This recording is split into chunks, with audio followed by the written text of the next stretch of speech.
I stood outside my apartment building just after midnight, uneasy for no clear reason. The structure loomed silently above me, its dark windows uneven, as if some of them were watching instead of sleeping.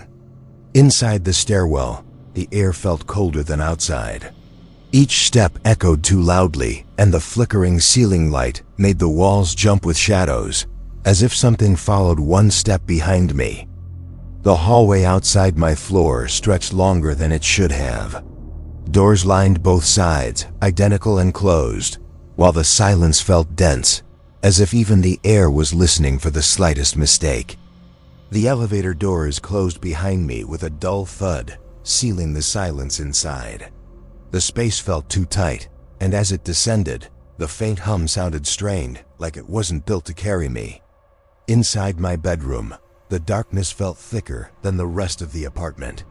The door shut softly behind me, and the familiar space suddenly felt wrong, like it no longer recognized me. The bathroom light buzzed weakly as I stepped inside. When I looked into the mirror, my reflection seemed delayed, like it needed a moment to decide whether it wanted to copy my movements. I stepped onto the balcony hoping for air, but the night felt heavier outside. The city below was unnaturally quiet, and the darkness between buildings seemed deeper than it should have been. I left the building and stepped onto the street, expecting relief. Instead, the road felt abandoned, stretched endlessly under broken streetlights, and the silence pressed harder than it had inside. Cutting through a narrow alley felt like a shortcut, until the darkness closed in and footsteps echoed behind me.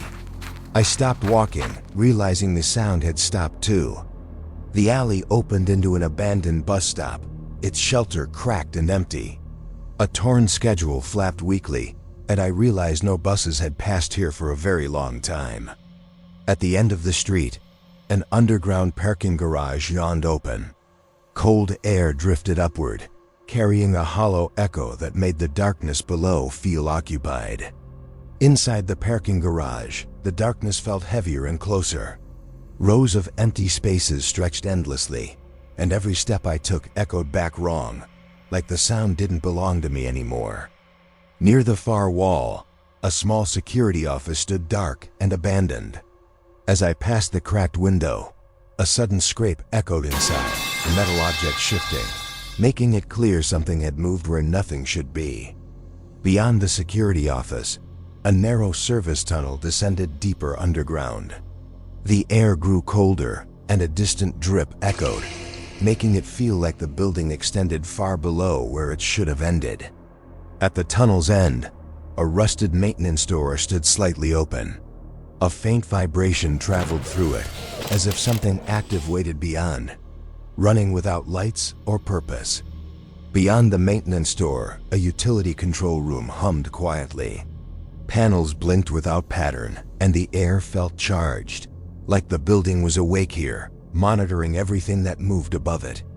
An emergency stairwell door stood at the far end, its exit sign flickering weakly. I pushed it open, relieved to see stairs, until the darkness below suggested it led somewhere much deeper than outside. The stairs ended in a flooded sub-basement, water covering the floor in silence. With each step, ripples spread outward, and I sensed the darkness reacting, as if it felt me arrive. Along the flooded walls, metal storage cages emerged from the darkness. One door rattled softly on its chain, as if something inside had shifted, testing whether it was still locked. Past the storage cages, a generator room pulsed with low power. The machine throbbed unevenly, and I realized the building wasn't abandoned. It was being kept alive on purpose. Behind the generator room, an open elevator shaft dropped into darkness. From far below, a delayed clang echoed upward, as if something heavy had just landed and waited. As I stepped back from the shaft, the elevator car rose silently from below. It stopped inches from the floor, doors closed, as if waiting for someone it recognized. Inside the elevator, the air felt stale and wrong.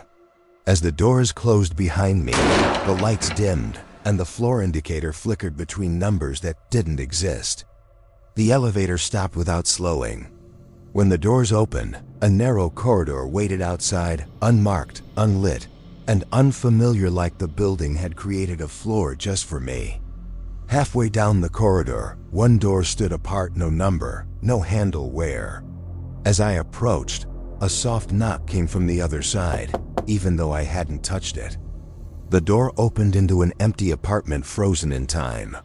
Furniture sat perfectly arranged, coated in dust, and the silence felt staged, like the space was waiting to see how I would react. Inside the bedroom, moonlight leaked through a narrow gap in the curtains. A shadow stretched across the wall, shifting slowly out of sync with anything that should have been moving. On the balcony, the city below was frozen in silence. When I looked down, I saw my apartment building staring back at me, with one extra lit window that matched where I stood.